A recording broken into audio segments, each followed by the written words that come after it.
on YouTube? Today I have a settings video for you guys. We're gonna be going through the audio, controller, and graphics settings in Warzone. These are the settings that got me to over a 9.60 KD in Rebirth Island. If you guys do enjoy this video and find the video helpful, make sure you drop a like, make sure you drop a sub. I do respond to all the comments down below, and let's hop into the settings. Okay guys, so for the controller settings, I currently play on a PS4 controller, 2 pals in the back, jump and melee with a raised right thumbstick. We play on tactical flipped. A lot of the settings that are kind of just default, we're just gonna move past them. If you need to pause the video or speed up the video, then you absolutely can.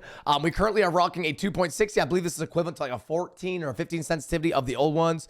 Correct me if I'm wrong, but I think it's around there. I'm not really sure that changed the senses. Yeah, okay. And then I do play and shoot with my top triggers. I do aim and shoot my top triggers, lethal and tactical with my bottom triggers. I do play with controller vibration off. I do recommend keeping this off. You do not want to put this on, bro. This is only going to mess with your aim. There is literally no upside of using that. And then for the dead zones, I'm not sure why it does that now. Hold up. For our dead zones, we have 6 for our left stick. We have 75 max. For the right stick, we have 6 as well. And the right stick max on 99. I have the left trigger and right trigger on 6. You could put this down to 0. I just find when I put it down to 0, I'm like accidentally throwing knives and stims and shit. So yeah, you could try that at 0 if you want. For the aiming, we do use a custom zoom for all of that, and we will dive into that in a second. We use instant for this, and then we use dynamic, man. Very important to have dynamic on with a 1.0 response curve. Dynamic is the standard response curve in the game, man. There's a couple people that play on linear, but 97% of all the pros play on dynamic. Not saying I'm a pro, but the pros do. And then the custom sensitivities, I use a 0.7 for the first 3, and then a 0.9 for these 2, and then a 1 for the last one.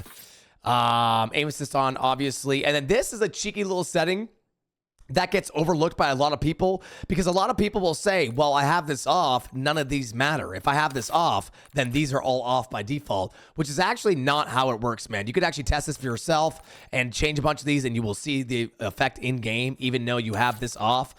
So make sure you go in here, make sure you turn this off. I saw one fella recommend having this on, and I strongly disagree. I think most people play with this off, and I found that my aim assist was stickier when this was turned off. So make sure you have that off, in my opinion. And moving on to the movement settings, we have mantle assist off. This is very important. You don't want to be automatically mantling on stuff when you're trying to jump down from places or move throughout the map. We have crevices off. We have this off. This one is a cheeky one because if you have it on, it kind of gives you the impression that you are kind of peeking a little bit of the corner, and then they can't see your full body. When you're peeking the corner, they can see you exactly as if you're not peeking the corner. So having this on is completely pointless. If having this on actually made it so you could just peek your head around a corner, then it'd be good. But this setting is useless, and it is capped. So make sure you have this off. We have hybrid on, which is going to allow us to automatically dolphin dive when we need to, as well as having that fast ability to hit slide cancels. On, and then off. Want to make sure you have this off so you're not pulling your parachute too high up in the air and getting shot down. Have this off as well. And then movement advanced settings, toggle, off, single tap run. This is going to make your slide cancels a little bit more fluid if you have this on single tap run.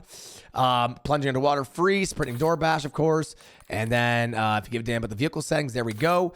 And then for the combat settings, I'm not going to read all these out. If you guys want to pause the video or slow it down, absolutely feel free. But I'm just going to rip through these.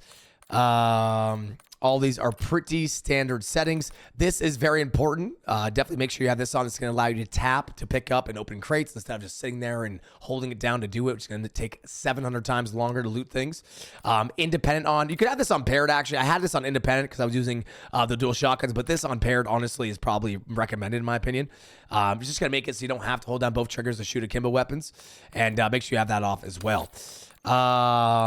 I'm not sure that this matters. Okay, on to the graphic settings. For the graphic settings, I'm currently playing on full screen borderless. I do recommend playing on full screen. If you are on full screen exclusive, it's going to prioritize your game, and you don't have to, your computer's not going to worry about other things in the background. So I would have this on full screen. I just play on borderless just because it's more convenient for the stream. Automatic, all this is blah, blah, blah. Just copy this. I don't think there's anything quite important to dive into here.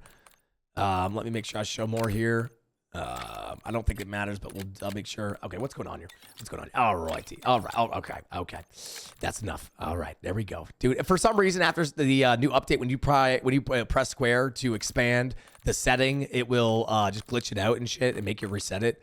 But yeah, just copy these all. These are all for FPS and just overall performance of the game. These aren't going to be the prettiest settings. But obviously, you've seen the gameplay. The game looks great, and it's with these settings. So you don't need to have crazy ultra graphics on. FPS is important at the end of the day, and you do want that high FPS for the game. We got 120 FOV on. Have this unaffected. A lot of people in the comments of the videos like, oh, this guy's using a Cronus, bro. This guy's got no recoil. Yeah, because I'm on 120 and I'm unaffected. If I put this on independent, my recoil is going to be like 5 times more, bro. Maybe 10 times more. You got to make sure you have this unaffected, man. It's not even a debate. We have wide field of view on, bro. It's going to make your gun look a little bit smaller on your screen, which I do prefer. Any less clutter on the screen is a good thing. More visibility, so I would have this on wide. Third person field of view, 70. This is kind of important, actually, because when you're parachuting, you can go third person and actually kind of zoom in and almost use it to kind of scope out if a place is safe to land. Motion blur, you're gonna want this off, man. A lot of people have this on that are more casual gamers. It's just gonna obstruct your visuals in the game. You want to make sure you have this off, and as well as this, you're gonna have more less screen shake when you're getting shot at and performing actions in the game if you have these on 50%. And then on to the audio settings. I mean, these are obviously going to be personal preference. This is, depending on the headset you have and whatnot. I do have this on, and I do have this on personalized. I do have the paid audio on the game. It is very silly that they introduced that, in my opinion, but I think it does help a little bit, so maybe it's worth checking out if you really do care about maximizing your potential in the game. We got Sucker Punch on, which I do think is the best audio mix for sure. I do have this on. There's a lot of audio people that suggest having that off. I feel like it does help personally. For me, maybe it's just my specific headset. Maybe I'm tripping, but you definitely could toggle that on or off and kind of test it out for yourself. We do have this on as well. It's going to create a little less noise. And then all of this is kind of standard. And yeah, I mean, that is pretty much it. I guess I could show this off as well. I don't use any filter. If you want to make your game look a little prettier, you could throw a little color filter on it if you want. You can go in there and do that. And then this is what I'm rocking. Make sure you have this on square. I think this is on circle by default. I'm not sure, but you definitely want this on square. Your mini map is going to show much more. So definitely make sure you have that on square. I'm sure most of y'all know that, but for the folks that don't. And then for my crosshair, I do use this. I actually have this on. Okay, no, it is on correctly. Yes, this is what I use. Okay, and I think that is all. Moving on to the outro. And yeah, guys, that is all for the settings, man. I hope these settings help out somebody, whether it was the graphics settings, movement settings, aim and controller settings. I'm definitely no pro in Warzone by any means, man, but we've been playing this game for quite a long time, and after thousands and thousands of wins in Warzone and hours upon playing, man, I definitely have dialed in my settings, which is a big contributing factor to the reason why, we're sitting at a 9.60 KD right now, and, why we drop some banger gameplays every day. So hopefully y'all did enjoy the video. If you did, man, like I said, the support really does go a long way. We're trying to get this channel moving and grooving and growing, man, and it all starts with you guys. So hope you enjoyed. See you guys in the next one. Peace out.